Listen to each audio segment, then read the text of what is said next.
মাথা মাঝে থেকে হ্যাঁ মাথা মাঝে করে এগুলোর সাথে আবার গজল দিয়ে মাথা মাঝে করতে যাতে মাথা না ভিজে যায় একদম পুরো পুরি এই দেখো পানি এভাবে হাতে নিবা এই হালকা হাত জ্বালা দিবা যাতে পানি সবগুলো না থাকে একটু হলেও থাকে তারপরে এই যে এখান থেকে শুরু করে নিচে যাবে আবার নিচ থেকে উপরে আসবে তারপরে কি বলেন মাথা মাঝে করা কি কান বলো কান মাঝে করা কান মাঝে করা তারপরে এই যে এই তিনটা আঙ্গুল দিয়ে এভাবে বলছে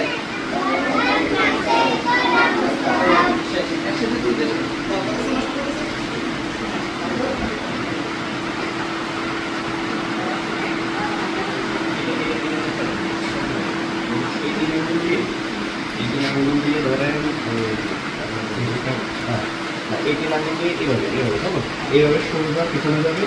আর এরপরে দুই সাইড দিয়ে